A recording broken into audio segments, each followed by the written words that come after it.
Hello everybody and welcome back. As you can see, I haven't done much more work on the loft since the last video. That's mostly because, first of all, we're in a lockdown here in Sydney and I've just been working a bit too much, haven't had much time. But anyway, let's go outside, have a look at the birds in the breeding boxes, and then we'll come back in here and feed these guys. This is my old cockbird who has the cancer in his leg, and his hen who is missing one of her feet. They have laid 2 eggs, but I've actually decided to take the eggs off them and run them under a younger pair. Just given the age of this guy and how much trouble they both have sitting given their disabilities, I don't think it's really fair to expect them to raise their own babies at the moment. I took one egg out as an experiment the other day, but let's pull the other one out and we'll put it under the foster pair.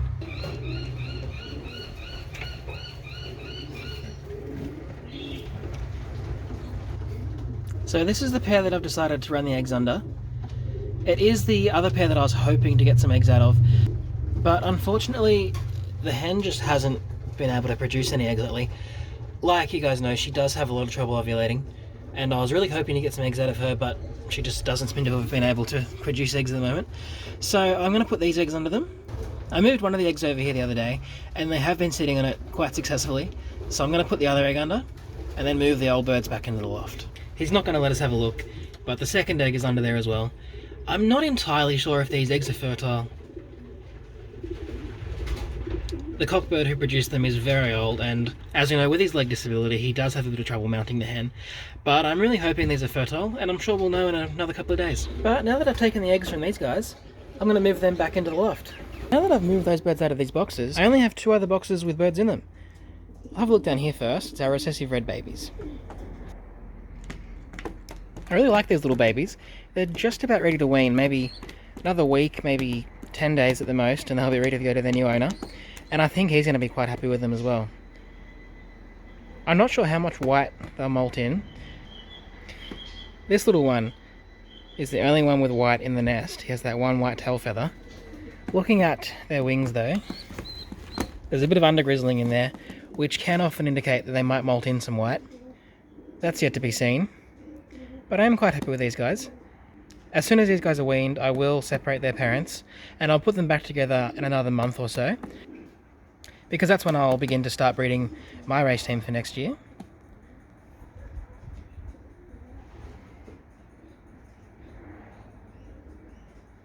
But you guys haven't seen too much of these babies whilst they've been growing up, so here they are. I'm happy with them, and I'm sure their new owner will be as well.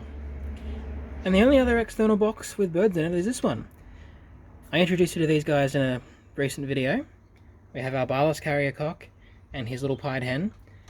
They don't have any eggs yet, but I'm expecting eggs in a day or 2. Won't be long until these guys lay. And as I said in the other video, we're really hoping for a little blue bar hen to come out of this pair. No matter what the colour of the babies, half of them will carry barless. And also, no matter what colour the babies are from this pair, all the babies will be going into the race team. But for the barless project, I'm hoping for a little blue bar hen. Anyway, no eggs yet. But like I said, I'm expecting eggs from these guys in a couple of days, and I'm really looking forward to the babies out of these guys. It'll be a big step forward in our barless project. It's just about time to feed these guys, but let's have a look at them before we do. Here's the hen from outside. She was in the breeding box. I like to call her Peggy, the one-legged hen. She is settling into the bigger loft. Up there on the wire is the crested hen, and I had a question about her. Somebody asked how you can get crests or frills in a racing pigeon and keep the performance. I think the viewer who asked that question assumed that I'd crossed this with a fancy pigeon to get the crest. But I'll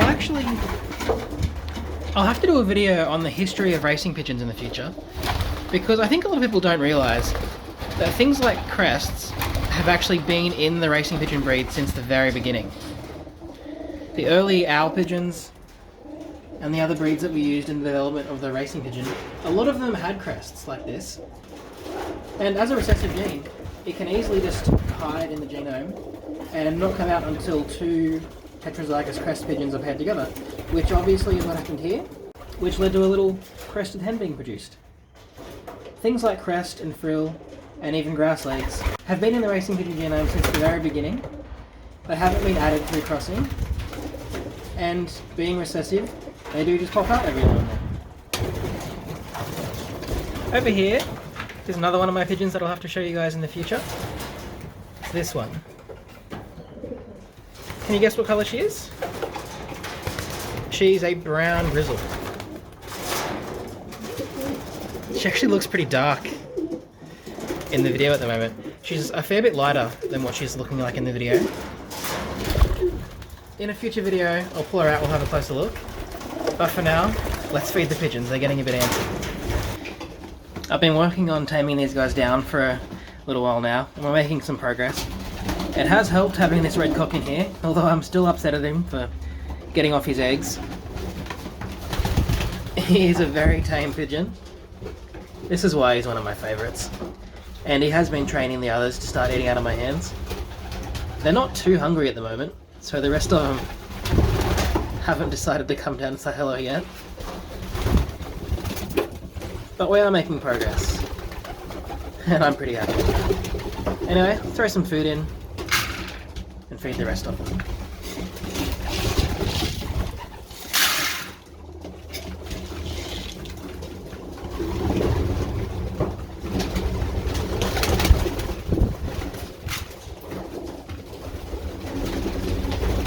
The others actually have been eating out of my hands earlier in the week, but like I said, they're not really hungry enough to do it today.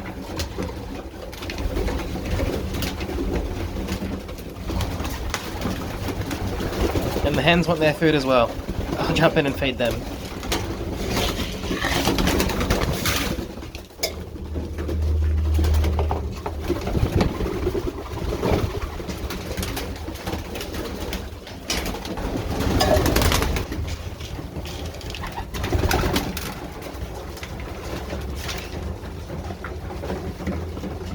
Some of these ones are getting tamer as well.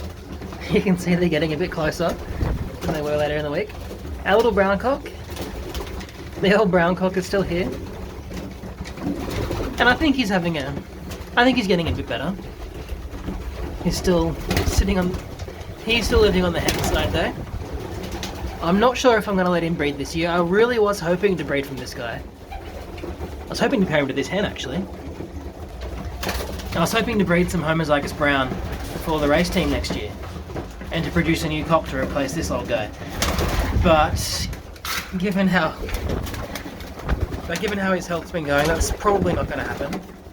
But there's still at least another 6 months left in the breeding season, so who knows what'll happen.